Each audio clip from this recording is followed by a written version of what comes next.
Ao anatin'ny fankalazana ny andro iraisam-pirenena ho an'ny vehivavy, Transparency International Initiative Madagascar miaraka amin'ny TVM dia manolotra ho anao ady hevitra mikasika amin'ny vehivavy sy ny fananantany. 7 marsa andro maneran-tany ho an'ny vehivavy. Fandarana manokana izy ity iresahana mahakasika ny hoe la femme et la gouvernance foncière na adika tsotsotra hoe ny vehivavy sy ny fintantanana ny fananantany. Miarahaba tompoko lasy tompoko vavy miarahaba manokana ny vehivavy na hatratrany izao andro maneran-tany ho an'ny vehivavy izao. Miarahaba ihany koa ireto vahinina saina anatotosa sy resaka mahakasika izany lohahevitra izany eto amin'ity fandaharana manokana ity. Ato amin'ny akavanako ny ramatoa tale jeneraly ny sampandraharany fananantany ramatoa Rasendrasoa Anitra. Misy ihany koa toany ramatoa Yalfine Papis tompona andraikitra avy amin'ny Gender Links ONG izy io izay mikarakara ny fampiroboroboana ny zon'ny vehivavy. Dia nasaina ihany koa Andriamatoa Raparson Eric Herman izay mpandrindra ny SIF sehatra iombonana ho an'ny fananantany ary farany Andriamatoa Fanoiza Claude tompona andraikitra ao amin'ny Transparency International Initiative Madagascar.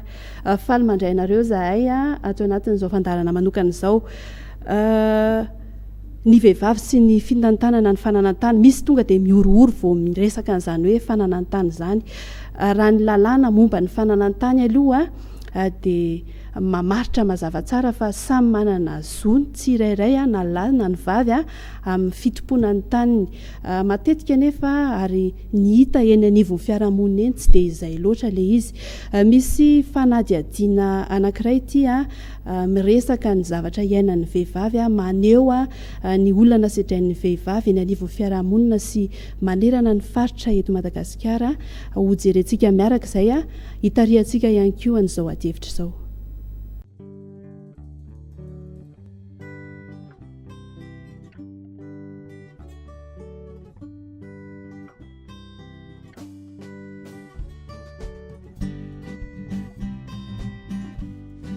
Mitovy zo ny lehilahy sy ny vehivavy.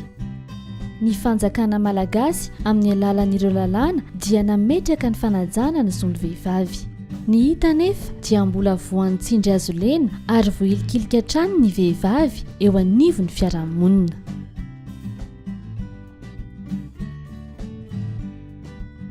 Misy fiteny malagasy aza moa izay mametraka ny vehivavy ho toy ny fanaka malemy. Hita soritra izany ao amin'ny sehatry ny fananantany. Ny lehilahy no mahazo tombony raha mitaha amin'ny vehivavy noho izy ireo andao ny fianakaviany ka hanaraka ny vadiny.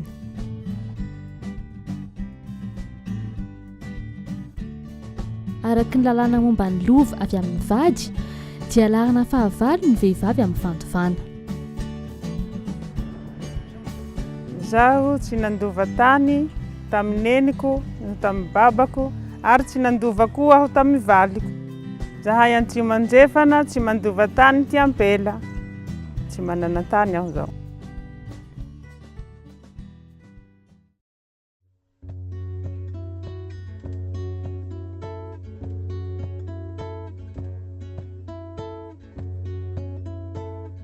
Rehefa mba miady ny zony amin'ny fananantany ny vehivavy dia matetika hiaran'ny fahasahirana ara-bola. Ny vehivavy manano tena sy irery no tena sahirana ary mijaly ara-bola raha oharina amin'ny lehilahy izay manana mihoatra kokoa. Noho izany, ny lehilahy dia afaka mampiasa hatrany ny volany azahoany ny tany.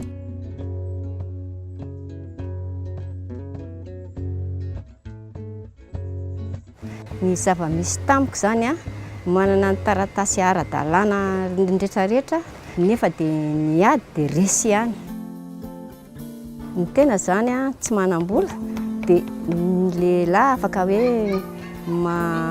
manome vola izy na manao sesi-bola izy dia afaka tsy maintsy maharesy foana izy satria ny anao taratasy ny anazy vola. Itsika vehivavy zany dia voan'ny tsindry azo lena foana satria amin'ny resa-bola izay mihitsy ny tena zavatra nitranga tamiko.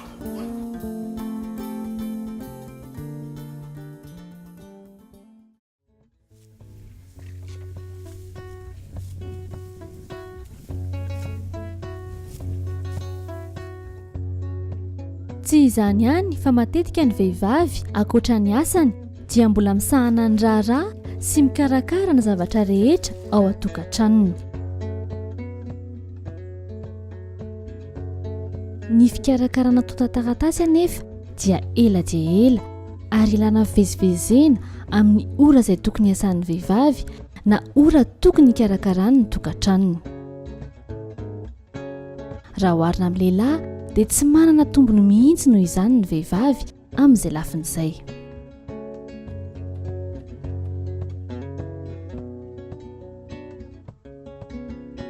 Zay aloha le fivezivezena fikarakarana aloha satria renim-pianakaviana marina mihitsy ny tenako asahirana na ny fikarakarana ny eto an-tokantrano na fikarakarana ny fivelomana kely.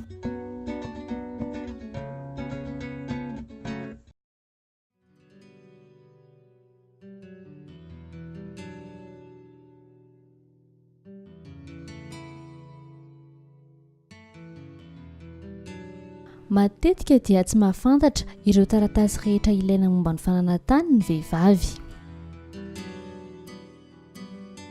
Ny ankamaroan'ny mpiasa eo anivon'ny birao-mpanjakana mantsy dia lehilahy avokoa ka matetika manao tsinotsinona ireo vehivavy izay mangataka ireo zavatra tsara ho fantatra rehetra ety anivon'ireny birao ireny.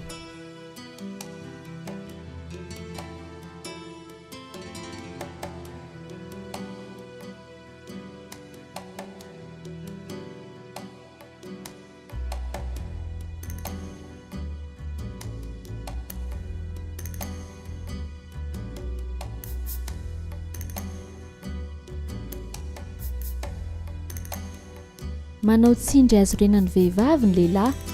any ka tsy sahy loatra miady ho an'ny zony ny vehivavy eo anatrehan'ny mpiasam-panjakana lehilahy. Ireto farany dia mety ho sahianery ireo vehivavy hanao sesibola na fanararotana ara-nofo mihitsy aza raha sendra tsy manam-bola ny vehivavy. Zaho mba nanatany kelikely izay. Io mba nataoko ho nialiako ty aiko. Ibako amin'izay raha iny nikarakara aho mba nanao ho nangalako taratasy tany io. Nandeha amin'ny fanjakana any. Nivola reo aho hoe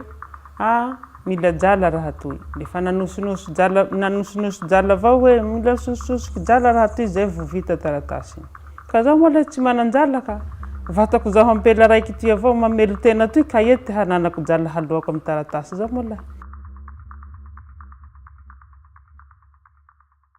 Any amin'ny faritra sasany eto Madagasikara, tsy sahy manohatra ny fanapahan-kevitra ireo lehilahy ny vehivavy. Ny antony dia satria lazaina hatrany fa akovavy mameno ny vehivavy raha mba miteny na maneho ny heviny. Na dia eo ary izany toe-javatra rehetra izany, dia misy ireo vehivavy no manana fahasahiana hiady ho an'ny zony. Za na dia vehivavy ara anaovan'ny olona tsindry azo lena dia sa zany niditra n'le birao satria hitantsika moa fa fanaovana an'izany taratasy zany eraky ny birao dia tsy mora zany. Ny tena vehivavy ny olona mandray anao amin'ny birao lehilahy. Fa tsy kivy zany fa nitanterahako hatramin'ny farany dia voaka ara-dalàna moa zany le izy dia azoko ny karatany. Isika vehivavy sahiny tahaka ny zotsika amin'ny fananantany. Transparency International eto Madagasikara dia mandray anjara amin'ny ady amin'ny kolikoly eo amin'ny sehatry ny fananantany mba hahafahan'ny olom-pirenena tsirairay mahazo ny zony indrindra ireo vehivavy.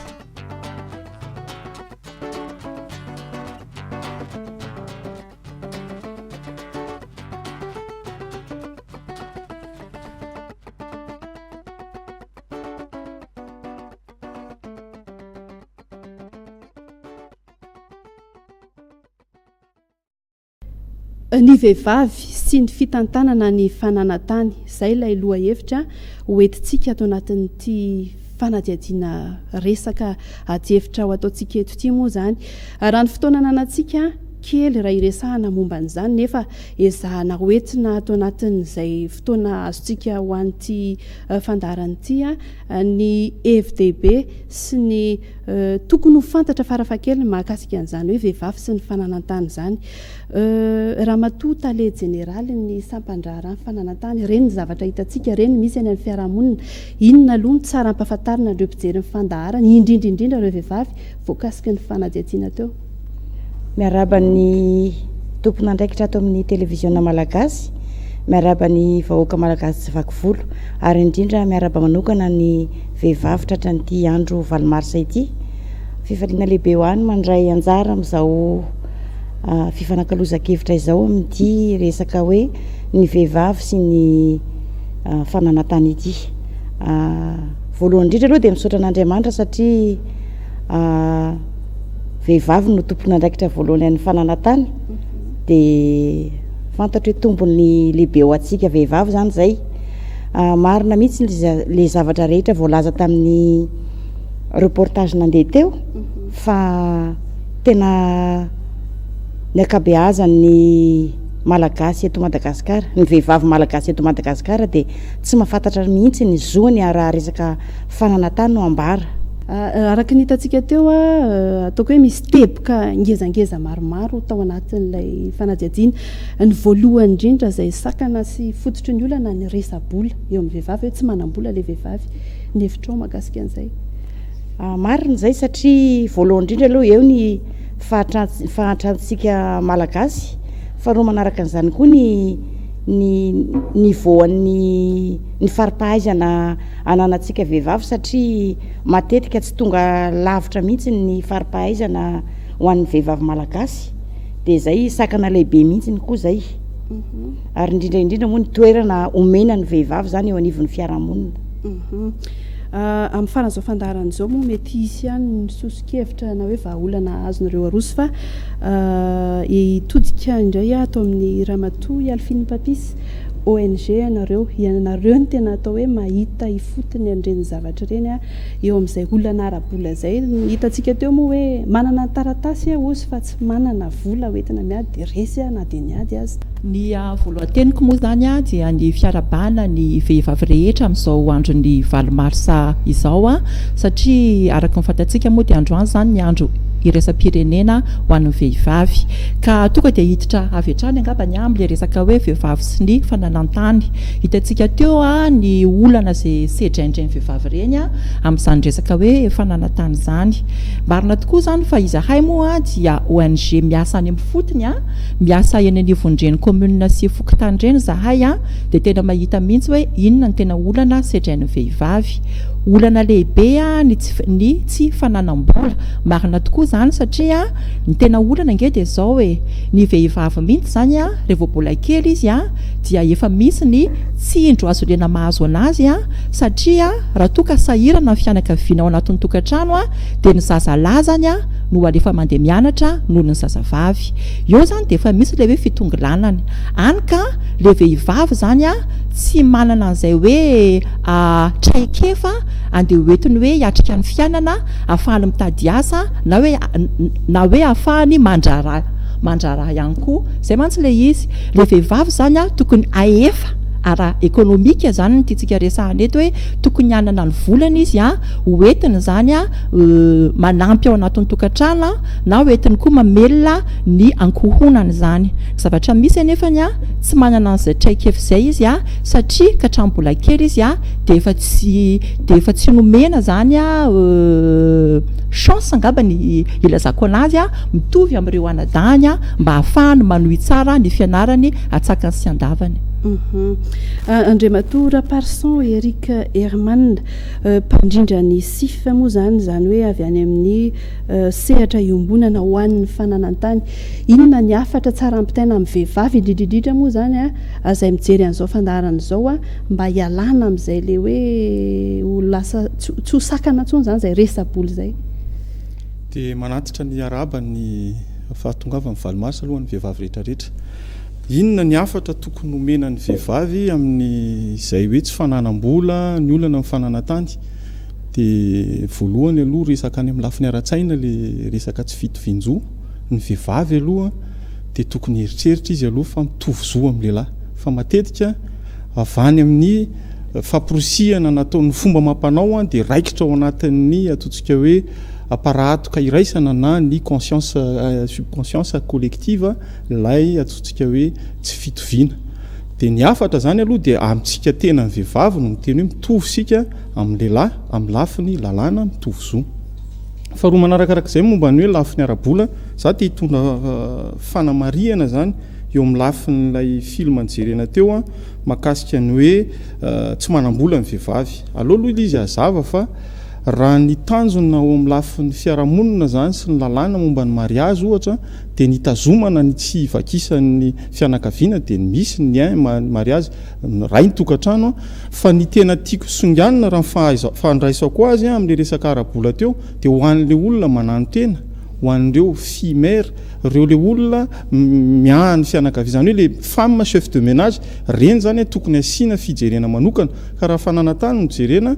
dia tokony omena sehatra manokana mba omena tany satria ny fahazahoana tany dia anisany anampy an'zareo amin'ny ataontsika hoe fahazahoana vola satria rehefa miasa amin'ny tany dia azo ary ny vehivavy no tena mandany fotoana be indrindra any amin'ny fampiasana ny tany eny ambanivohitra mazava zay fa hitodika atao amin'ny Andriamatoa Fanoiza Claude zay tompona andraikitra voalohany ao amin'ny Transparency International Initiative Madagascar maneran-tany ny andraikitra tsy hoe maneran-tany zany fa hatrany ivelany dia misy zany eto Madagasikara ohatry ny ahoana ny fipetrakareo zany manoloana ny tranga toy itony soratompoka ary mamerina fisaorana ny TVM izay nampetrano anay miaraba ihany koa ny vahoaka malagasy ary indrindrandrindra ny vehivavy manerana izao tontolo izao amin'izao andro iraisam-pirenena ny vehivavy izao ny Transparency International Initiative Madagasikara dia misy tokotra ny eran'izao tontolo izao ary izahay eto Madagasikara dia miasa amina faritra maromaro ny horonan-tsary izay hitantsika teo dia tany amin'ny faritra Tsimondrefana sy faritra Diana no nakana nyreny feo reny ary ireny ahitana ny zava-misy marina any fotony ny zavatra misy eto Madagasikara dia misy firenena aty Afrika izay mitovitovy amin'ireny zavatra misy ohatra hoe any Zimbabwe amintsika miteny izao dia anisan'ny débat d'actualité mihitsy io resaka fandovana amin'ny fananantany ho an'ny vehivavy eo ihany ny resabola fa eo ihany koa ny lalàna tsika mahafantatra fa misy lalàna tamin'ny taona 1970 loi de succession maromaro kokoa numéro 68/012 izy io tamin'ny 4 juillet 1968 izay lalàna mbola tsy teraka ny tenako manokana tamin'izany fotoana zany mbola io lalàna io nefa zany zao no mbola miatra eto amin'ny tany sy ny fanjakana eto Madagasikara ho anay zany dia marina fa misy ny fasairanana arabola ho an'ny vehivavy fa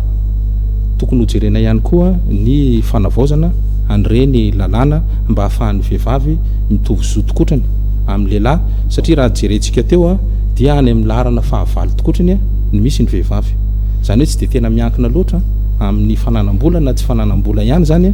ny fandovan'ny vehivavy amin'ny fananantany zay fa eo koa ny lafiny ara-lalàna zay tokony hojerena efa Andriamatoa raparson erika kely teo ihany le hoe any amin'le fahasahiranana amin'ny asa mandrara ao atokantrano dia tsisy le fotoana zay mihitsy ny teboka faharoa lehibe hita tao aorianany fanajiajiana iny hoe ny tsy fananana fotoana zany manoloana le asa mandrara satria raha mahalala ny fotoana ilaina amin'izany fikarakarana ny tany zany Ramatoa Tale Généraly misy fanamorana ve na zavatra efa nieritreretinareo mba tsy ho lasa sakana izay le hoe fandaniana fotoana lava be amin'ny fikarakarana ny tany izay sa za eo anivon'ny fananantany aloha dia manome lalana priorisation angambany ho an'ny vehivavy mitondra voka ohatra raha mikarakara taratasy eo anivon'ny fananantany ho an'ireo vavy antitra koa dia apetraka foana zay ho an'ny taizakely koa indrindraindrindra dia priorité foana zany zareo raha mikarakara ny taratasy ny fananantany fa eo andanin'izany te hanararaotra kely miresaka antsika moa vehivavy sy ny fananantany nisy fotoana zahay eo anivon'ny fananantany dia nikarakara ady hevitra nikarakara famelabelarana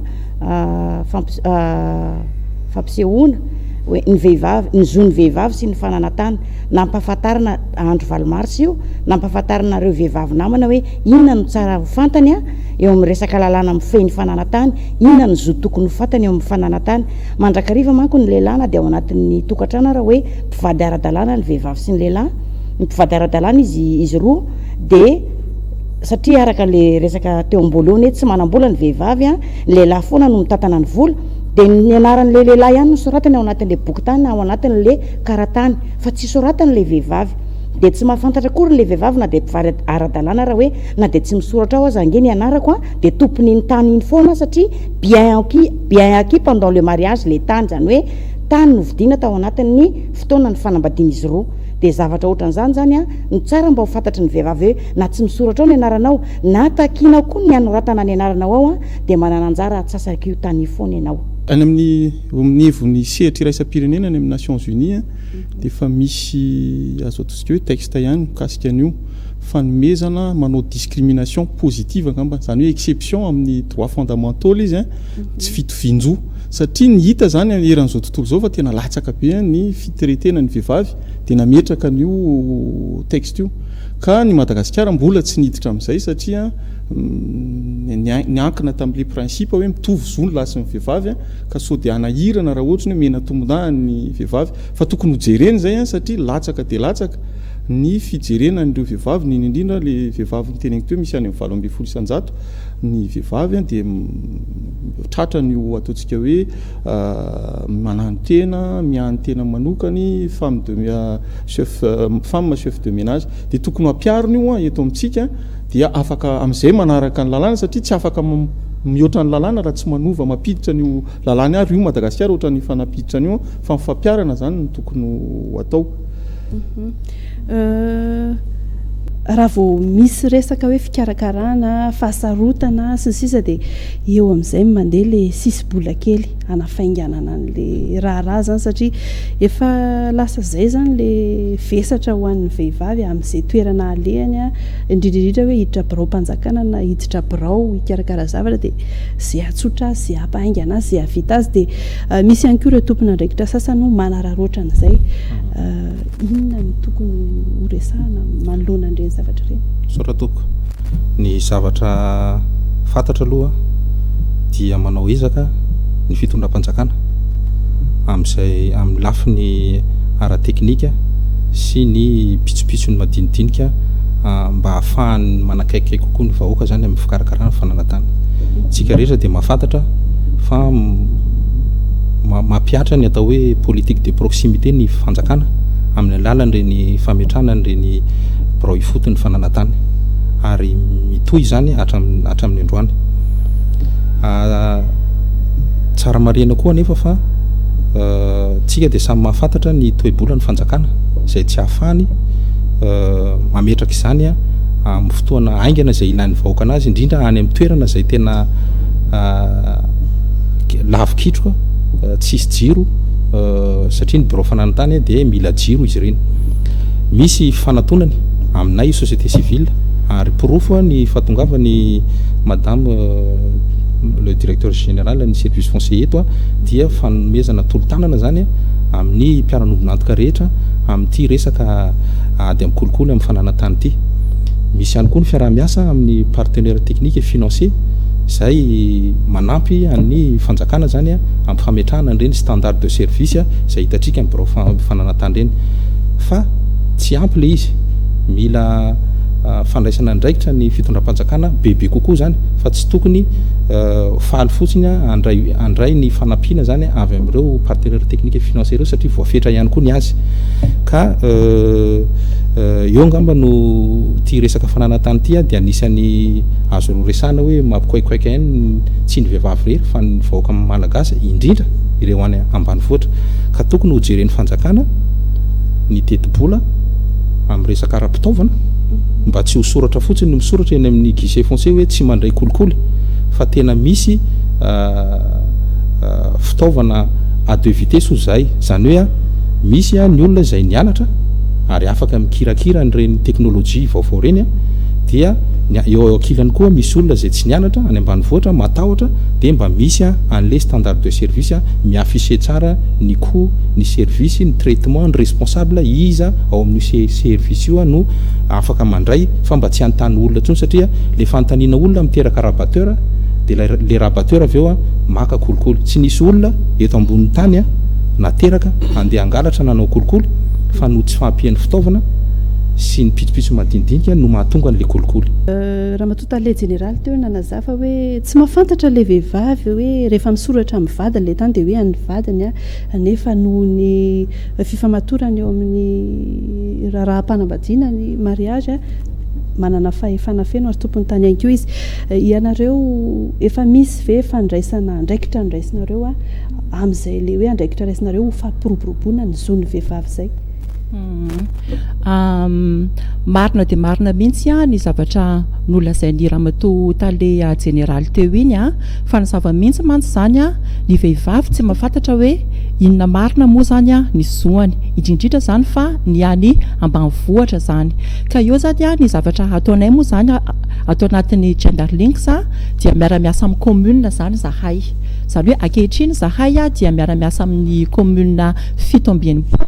eto a Madagasikara ka ao anatin'izay indrindra zany no erahanay amin'ireo olona voafidy na izy mpanolo-tsaina na izy ben'ny tanàna eny anivondreny commune reny dia mamola voly zay tetikasa mba hoentina any tanana ny vehivavy mba anoratra ny tany amin'ny anarany raha toa zany izy ka hoe tsy manambady ohatra manano tena moa no ny tenentsika teo dia tokony anoratra ny tany amin'ny anarany izy. Misy koa le resaka hoe fandovana ny resantsika teo marina fa misy ny lalàna ny fandovana fa ny zavatra hitantsika tamin'ilay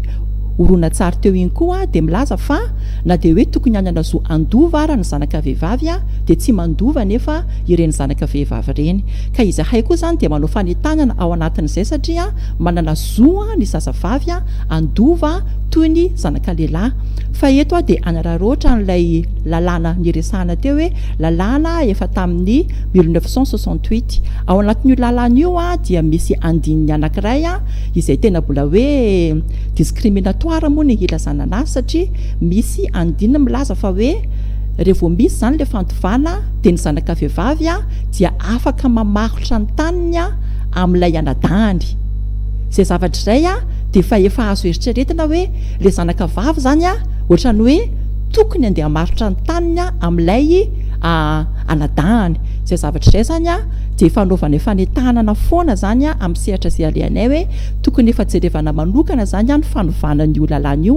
ka eto dia manamafy ilay fangatahana manokana zany ny fitondram-panjakana ny zareo ao amin'ny solombavambahoaka ny mpanao lalàna rehetra zany mba hijery manokana an'io lalàna io satria tena tokony efa jerevana mihitsy izy io mba tena ahafahana tena hoe mampitovy an'izay hoe fijerevana ny lehilahy sy ny vehivavy izay.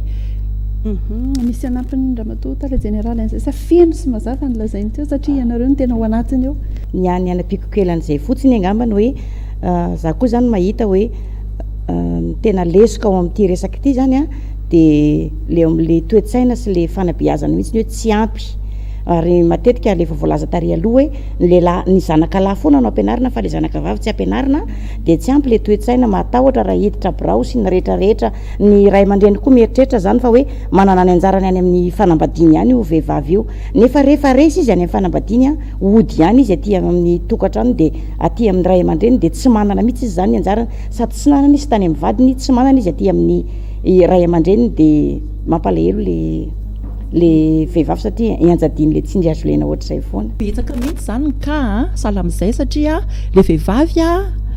ny sarabady dia nody taty amin'ny tanindrazany nefa le anadahany efa nanjary an'le tady niaraka tamin'ny fianakaviany dia nefany lova rehetra lasa n'io anadahany io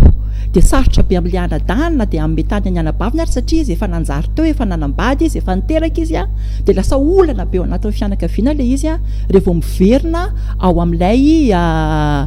tanindrazany le vehivavy ka io zany tena hoe mila tena fanovana to hoe tsaina mihitsy ny hoe satria ny vehivavy andeha dia tsy omena tany rehefa ne izy afaka manajary ny taniny afaka miasa eo amin'ny taniny foana izy ka io zany tena hoe manentana mihitsy zany a mba tena hoe hojerevana manokana zany a ny zavatra toy ireny a satria manana zo ny vehivavy a ary tena tokony hisitraka izy satria tsika mantsy ao anaty lalàna mitovy zo tsara be le lalàna fa le fisitrahana an'izay lalàna zay zany a tena mbola misy ezaka lehibe a sy fanitanana tokony ataontsika eto Madagasikara. Andriamatora Parson Eric miresaka fandovana nresantsika iresaka fandovana moa zany fananana olo-tokana zay fa tokony jerena ihany koa ny andraikitra fanjakana raha olana iraisan'ny vahoaka l izy dia le politique publique zany raisiko tsirairay l izy eo amin'ny lafin'ny fananana zany dia zao ny voalazany lalàna hoe maso mandidy amin'ny fananana ny olona anankiray rehefa eo anoloan'ny fananana ny olona anankiray a dia izy ihany mieritreritra zay tia nomeny anazy any anatin'ny lalàna ny vonotenen'ny italien'ny transparency internationale teo a dia maso mandidy izy ny conscience zany ny eo ka rehefa miteny hoe ny feo miferitreretany dia io le fitaizany sy kolotsaina dikan'izay raha ohatrysika tena anova tsy lalàna loatra l izy le 68 teo a mety tsy tena mbola grave satria tsisy miteny hoe tsy maintsy omeny le izy fa hoe afaka ny zanakavavy afaka mbola facultative l izy fa ohatra miincité hoe ohatrany hoe le vehivavy zany tokony amen'le lehilahy fa ny lalàna dia miteny hoe libre ny olona ka raha ohatra zany zany tompon'le fananana ny lova moa tsy misokatra raha tsy maty ny tompon'ny lova dia rehefa eo anatrehan'le fananana dia ozy izy le rangah hoe satria zay le aparatoka ny teneniko tary hoe hoy ny filazany any am-piangonana hoe lahy alohan'ny vavy hoy ny any amin'ny dadarabe hoe ny lahy alohan'ny vavy dia zay no mitambesatra aminy dia mazava loatra fa le vehivavy tsy azo anjara ka ny vaholana dia tokony andehantsika andeha anatona an'ireny mpitondra fiangonana mpitahaka azo manga anao déclaration dia alefatsika amin'ny hainao manjery ohatr' zao hiteny hoe manomboka izao mba teneny fa mitovy zony miteraka lahy no miteraka vavy zaro mitovy le izy fa tsy amenao tombondahany ny lana ny vavy faharoa lovy zay fananan'olotsotra zay fa ny fanjakana raha natsapan'izay ny fanjakana nanao namoaka lettre de politique tamin'ny 2015 mametraka ny ataontsika hoe ny vehivavy anisan'ny manana ny toerany tao anatin'io a efitsapa zany fa hoe misy olana io resaka vehivavy io ny tokony atao zany dia tokony hanao politique publique izara-tany koa ho an'ireo vehivavy hoe ahoana ny politika fizarana tany ho an'ireo vehivavy zay tena hoe manana olana amin'ny resaka fananatany sy tsy fananam-bola satria anampy azy zay ngamba no sosikevitra va ty amiko hitodika kely ato amin'ny transparency internationale fotsiny dia avy eo miverina ato amin'ny ramatotale généraly ho akatsika mantsy izay loha hevitra kely teboka anankiray zay a inona no tokony ho amafisina tao arinan'izay fanazavana zay ny angamba ny voalaza teo ohatra hoe araky ny nazavainy ramatoa tale général teo dia hoe mila miova toe-tsaintsika indrindra ny vehivavy zany mba tsy eritreritra hoe any amin'ny larina marina fa ny lalàna any amin'ny larina fahavalo amin'ny article faraika ambiroapolo ka hatramin'ny faefatra ambiroapolo amin'io lalàna valo ambinipolo 012 io ny zavatra tokony ho jerena angamba dia hoe tokony tsy andry ny hoe any amin'ny fianarana manokana mahakasika ny mialatsina amin'ny teny vahiny hoe resaka domaine sy topografika vao tena mandalina fa tokony mbola any an-tsekoly satria mandany vola ny resaka éducation citoyenne indrindra amin'ny resaka hoe teboka manokana amin'ny resaka fananatany ohatra fa tokony zany mbola any amin'ny an-tsekoly mbola any école primaire ozy tsika dia tokony efa misy karazana fanentanana atao ny fanjakana zany mampahafantatra ny lalàna izay andao tenentsika hoe mafana na mampitebiteby ny vehivavy satria ny vehivavy ndrasantsika androany hoe mampitebiteby any azy ahoana ny hoavinay amin'ny fananatany anambady zay dia sarabady zay dia mody fotsiny miaraka amin'ny entanay fa izay zany tokony misy karazana fanabiazana avy any an-tsekoly any mbola farany ambany na EPP ary tsy manina zany école primaire dia fa mba mahafatapatatra izy amin'ny akapobeny fa tsy tena miditra amin'ny ambangivangony hoe ohatra ny ahoana moa ny lalàna mikasika ny fananatany raha resaka vehivavy ohatra ny resahana hitantsika teo le salanisa be deabe mahakasika ny hoe vehivavy be ny tanàna vehivavy sy olombavambahoaka vehivavy loolona sy le hitantsika teo reny inona no vahaolana na hoe torohevitra azo aroso a mba ampiakarana bebe kokoa ny isan'ny vehivavy ao anatin'ireny sehatra ahafahana manapa-kevitra sy mitondra sosikevitra reny satria arakaraka mahabetsaka ny vehivavy amin'ireny sehatra reny a no ahafahana mihaino bebe kokoa ny vehivavy amin'izay etaetany sy olana zakainy. Marina indrindra ny teninao satria raha tsy teny fotsiny a hoe eo amin'ny ady hevitra fa mola volana ny lettre de politique foncière zao zahay a dia mivory foana miady hevitra miaraka amin'ireny maire avy any ambanivohitra reny dia hitantsika teo tsara ny salanisa statistique fa dia 7 ao anatin'ny 5 ny maire vehivavy fa dia araka le teniko teo hoe mba manana tombony kely zany zahay raha ao anatin'ny teknisian'ny fananantany a efa misy zany vehivavy topographe zany zava-dehibe zavatra tsy nieritreretina mihitsy hoe ho asam-behivavy zany dia efa tombony ho atsika aloha fananana an'izay fa dia mifaniriana sosikevitra ny anao hoe tokony izy foana zany participation équitable fandraisana anjara ny mitovy ho an'ny lehilahy sy ny vehivavy nataoko hoe ny ady hevitra ambany kily fotsiny ara satria matetika raha tsika mijery ny fanadiadiana moa teo dia tany atsimo andrefana tany amin'ny fahatridiana fa tsy misy mihitsy raha ohatra ka misy mba famola volana na resaka fanapaha-kevitra resaka lovana ho an'ny fiarahamonana ny tanàna madinika ireny a tsisy vehivavy mihitsy zany miady hevitra ambany kily zany fa dia lehilahy avokoa dia mba zay mba hitako hoe mba zava-dehibe mba eo ihany manko le hoe 6e sens féminine zay mba tsy fantatry ny lehilahy takatrytsika vehivavy zay no fantako hoe tena tombony ho atsika vehivavy a mba ilaina amin'ny participation équitable zany dia tsara koa ny mba fanorona sensibilisation sy information ho an'ny vehivavy ny tsara ho fantany amin'ny zon'ny fananantany hiezaka moa zahay indrindra ao anatiny a no anitatra n'izay zavatra zay a ho an'ny vehivavy rehetra na dia efa misy aza moa ny ady ataon'ny fanjakana sy ny tompona andraikitra isa sokajiny a amin'le hoe hiadiana amin'le resaka kolikoly a mbola betsaka ihany zany eny amin'ny sehatra maro samihafa eny. Andriamatoa Raparson Eric ny tiako hiaviana eo amin'le hoe fikarakarana ny taratasy sy fananantany sy ny vehivavy a mora andairan'le kolikoly kokoa ny vehivavy mihoatra ny lehilahy amin'ny fikarakarana taratasy eny anivon'ireny barao-mpanjakana ireny. Raha miresaka kolikoly a ny kolikoly moa misy ny administration publique amin'ny ilany a dia misy ny usager amin'ny ilany tsy teraka ny kolikoly raha tsy misy avy any amin'ireo olona anankiroa reo zany fa ny mety izay hitondranao azy agny ambany dia ny hoe sahirana le vehivavy a maika karakara ny tokantrano izy a dia mitady lalana tsotra indrindra izy dia manao an'le corruption fa amiko efa somary nisy resaka nataoko ihany fa tamin'ny fandaharana hafa ny mikasika ny kolikoly dia tena any amin'ny fototra mihitsy ny tokony hojerena satria any amin'ny fitaizana zany sy ny fampianarana ny tokony ho isy satria ohatrohatr' zao no fahitako an'izy raha fomba fijeriko manokana raha mbola nianatra ianao mbola kely dia hoe mianara fa tsy maintsy ho tafity ianao nefa mianatra dia mahazo diplôma dia rehefa tonga ao amin'ny administration satria misy resaka administration ty dia misy usager tonga ao amin'ny administration dia misy déception ihany satria kely le karama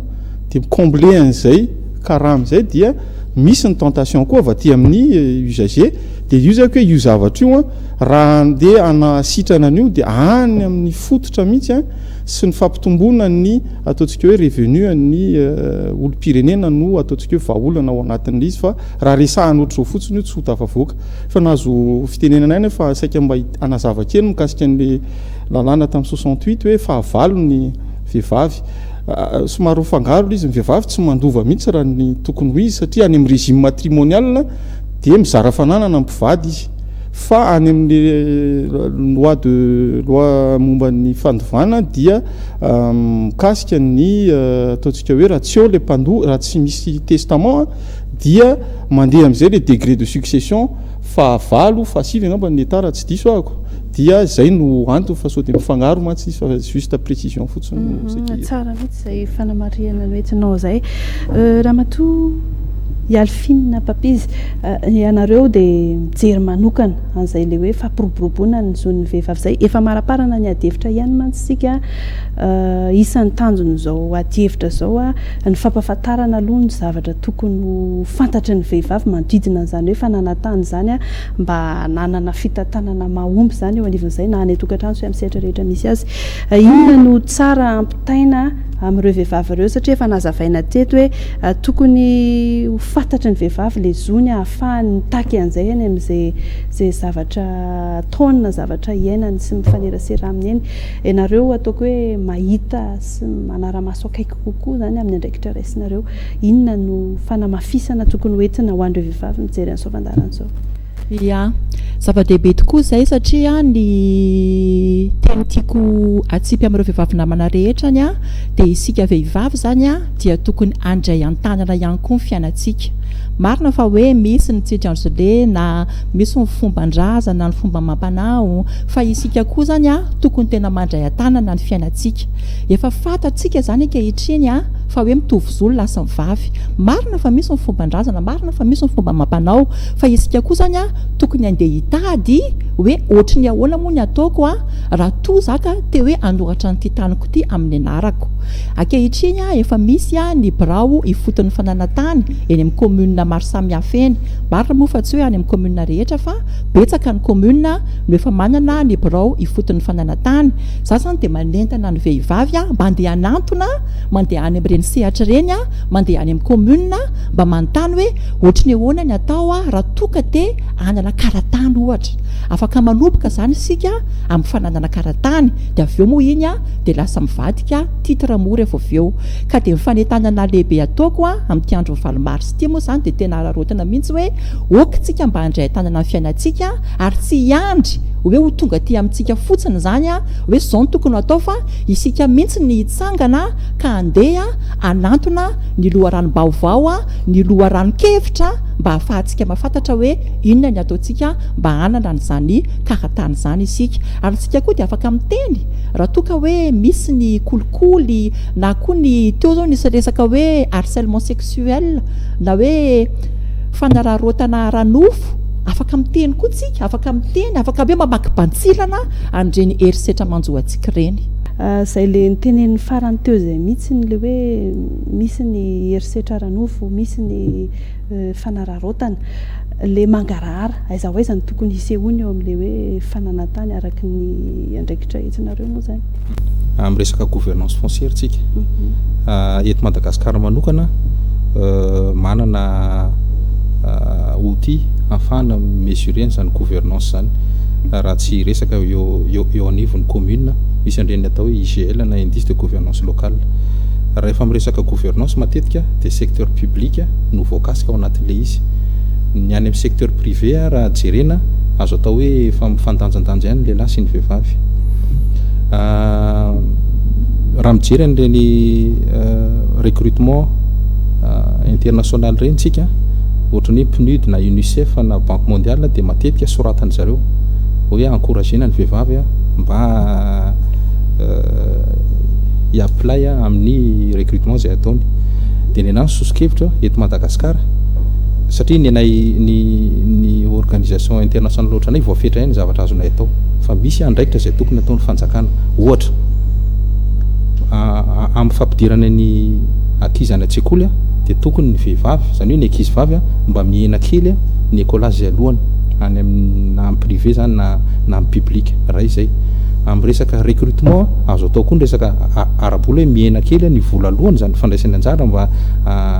amin'ny recrutement public amin'ny enam ohatra ary ihany koa omena tombony izy misy critère manokana zany amin'ny mahavehivavy anazy mba ho hahavoaray azy manana mba ho bebe kokoa ny sansiny mba ho mpiasa mpanjakana zay zany ny sosikevitra faharoa fahatelo farany averiko indray mandeha fa ny organisation internationale ohatran'ny hoe Banque mondiale reny dia rehefa manao an'izay mesure na bonne gouvernance zay izy dia mitodika manokana izy amin'ny sehatry ny fanjakana raha ny fananantany zany raha ohatra ka any mijerena tsy andeha mihitsy izy any amin'ny syndicat de domaine na topographique mety interlocuteur reny fa midina trehitra izy any amin'ny bureau ifotony fananantany mijery ny critère mikasika ny bonne gouvernance ao ka zay sery zay zany mila jereny fanjakana satria tsy mifameno amin'ny fanampiana zay ataony mpiara-nominantoka akoatra ny fanjakana ilay izy. Andriamato Erika efa natsidika teo ihany le hoe lalàna tamin'ny 2024 a zay sara mato tale général na natsidika an'le lalàna 2015-2020 inona voarakitra ao anatin'le izy dia inona no tandrify ny vehivavy ao anatin'le izy? Voarakitra manokana le izy moa ny décision politique tamin'ny 2015 nandray an'le directive volontaire ny FAO dia mametraka ny hoe fijerena ny zony vehivavy manokana ao anatin'ny lettre de politique dia anisan'ny efa fanapaha-kevitra niraisiny zay any amin'ny lalàna zany tokony hisy fiantraikany satria ny politika moa cadrage iny fa ny lalàna no mametraka anazy dia raisiko ihany koa ny fitenenana raha ohatra ka mikasika ny sosikevitra zany dia ny ambaratonga isanisa no iantefany ho an'ny olona tsirairay satria ny fananana ny tsirairay dia ny tolo-kevitra ho ataoko zany araka ny lalatsaina ny tondrahako azy teo dia tokony andray andraikitra ireo mpitondra fiangonana manomboka izao manao déclaration hitaizany olona ny amin'ny fiangonana hoe mitovy zo satria manana influence ngeza be ny mpitarika fivavahana sy mpitondra fiangonana mahakasika amin'ny fanefena ny fomba fisainan'ny olona ka anisan'ny tompony andraikitra satria efa mbola kely mbola tsaroko foana hoe mira lenta fa mandrakitiny ny androany ohatrany voamaika tsy mira lenta izy lasa ohatrany manahirana raha mitodika indray amin'ny fanjakana zay mijery ny intérêt général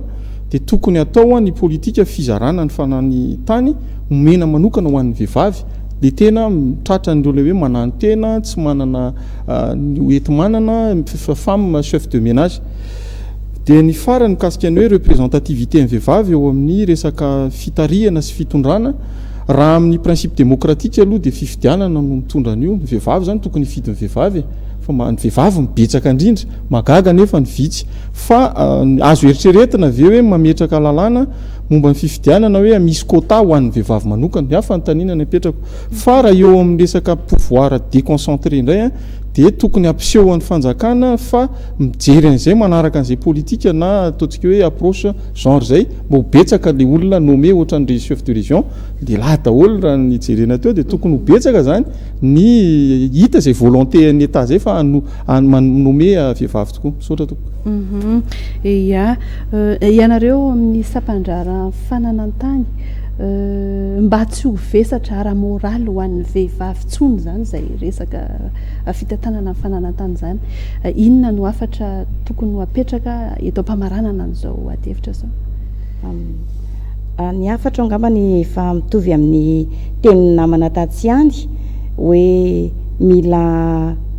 ezaka mila andraikitra mila ezaka avy amin'ny tsirairay avy vehivavy ny fahatsapanan'izay hoe mitovy zo ny lehilahy sy ny vehivavy fa tsy resahana fotsiny ihany le izy fa mila avy aminao mihitsy no mahatsapa dia mila miezaka hoe inona ny zavatra tokony ataoko hiezaka andeha hikarakara ny taniko hiezaka ahafantatra hoe inona ny daholo ny démarche ataoko raha ohatra ka mba anoratra amin'ny taniko amin'ny anarako inona no ay zany no birao tokony andehanako dia mijoro manana fahasahiana tsy manaiky ho pepopepona foana amin'ny zavatra rehetra atao fa mba mijoro koa hoe manana ny heviny fa rehefa ianao nge ny tena mijoro manana ny hevitra ao tsara matahotra ihany koa ny lehilahy. Nisy an'le hoe fampahafantarana exposé nataonareo inona ny tokony ho fantatra ny mpijery zay tsy afaka mba nijery an'izay? Ny tokony ho fantatra ny mpijery dia misy foana zany reny fampahafantarana reny eo anivon'ny birao ny fananantany tsirairay avy na eo anivon'ny commune koa zay efa misy ny bifa na eo anivon'ny sampandrarahany fananantany dia efa misy ohatra fotsiny raha tsy teny ao miresaka hoe fandovana lova famondrana araka ny lova miezaka tena manao ezaka lehibe moa zahay eo amin'ny sehatry ny fananantany satria araka ny programme ny amin'ny fampitondram-panjakana koa hoe fampihavanana ny malagasy amin'ny taniny dia manao zahay ny fanotarana zany na déconcentration zany hoe fanokafana an'ireo birao ny fananantany any amin'ny toerana any amin'ny région sy ny district maro samihafa ireo mba manakaiky kokoa ny vahoaka dia etaetanay ny anao an'ireny fampahafantarana ireny sensibilisation sy fampahafantarana tokony fantatra ny vehivavy indrindraindrindra eo anivony distrika sy eno anivony faritra tena hoe lavitra tsy misy ny birao fotony fananatany sy ny birao ny fananatany. I Transparency Internationale Initiative Madagascar dia mandray anjara tokoa arakin'le documentaire teo amin'ny ady amin'ny kolikoly amin'ny sehatra maro anisan'izany ny fananatany. Ny Transparency Internationale nefa tsy mijanona araky ny fahafantarany be sy ny maro azy hoe manao interpellation na midénoncer fa izahay dia mandray anjara amin'ny alalan'ny fanabeazana fampahafantarana an'ireny lalàna reny fa ohatra ny société civile rehetrarehetra limité misy fetrany ny zavatra azonay atao. Isoranay moa ny fitondram-panjakana fa manolo tanana ny zavatra niezaka ataon'ny société civile zava-dehibe izay fa izahay société civile dia manohy ny asa plaidoyer mba mitondra makany amin'ny fanovana ny lalàna raha izay. Faharoa tokony hanao ezaka ny fitondram-panjakana za tsy hiteny hoe ny sampana ao amin'ny fananatany fa ataoko hoe ny fitondram-panjakana mihitsy mba hampiakatra ny toe-bola hoentina miasa mba ho tonga hatrany fotony ny fametrahana n'ireny birao ifotony fananatany ireny. Fa raha tsy izany ilay soratra hoe tsy mandray kolikoly raha ohatra ka tsy ampy ny fitaovana hoentina miasa dia mijanona ho slogan fotsiny. Tsy mandray kolikoly mipetaka eraky ny birao mpanjakana nefa misy foana ilay kolikoly satria ilay fitaovana hoentina miasa tsy ampy. Ny zavatra misy tamin'ny 30 taona lasa izay mbola lalàna hatramin'izao tsy mitovitrony amin'ny zavatra misy ankehitriny. Efa misy vehivavy nianatra, misy vehivavy izay tsy nianatra. Ho an'ny vehivavy nianatra tokony hapetraka ny informatisation na accès online an'ireny fikarakarana tota-taratasy ireny. Ho an'izay nianatra zany izay sady miasa izy no mora mikarakara tokantrano mba afaka izy manao an'izay zavatra izay any ampiasana. Ho an'ny tsy nianatra averan'le accès online fa mba afaka kosa izy manatona ny birao ifotony fananatany any amin'ny toerana izay misy azy akaiky azy izay ny ilana n'ilay fampiakarana ny toe-bola raha tsy resaka ho an'ny direction générale service foncier mba tokony ho jerena manokana izay zavatra izay sora toko. Ya antenaina fa tafita any amin'ny tompona ndraikitra isa-tsokajiny izay rehetra noresahana tato anatin'ity fandarana manokana ho an'ny vehivavy ao anatin'ny fankalazana ny valomarsa ity. Ilay loha hevitra ndraisintsika moa dia hoe ny vehivavy sy ny fitantanana ny fananatany la femme mais la gouvernance foncière.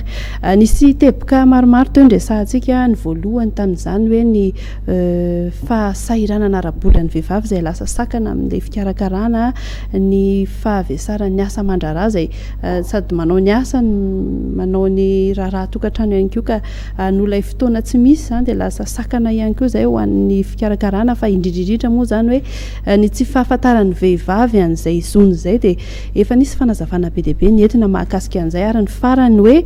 ny tokony ahabetsaka ny vehivavy mandray andraikitra eny anivon'ireny sehatra ahafahana manapa-kevitra sy mamola vola lalàna ireny ihany koa. Isaorany ianareo efatra mianadahy vahiny tato anatin'ny fandaharana everina sy antenaina fa navaly ny fanontaniana manidikitika ary indridridrindra na nala vesatra ireo vehivavy izay tena tratran'ireny tranga mpiaramonina miseho eny anivon'ny toerana samihafa ireny. Ny fanazavana no entinareo tato anatin'ny fandaharana mametraka ny veloma mandrapitafa tompolasy tompoko vavy mametraka ny veloma ihany koa ho an'ny vahintsika isaorana ny mpikarakara rehetra na hafanana na totosan'izao fandarana izao.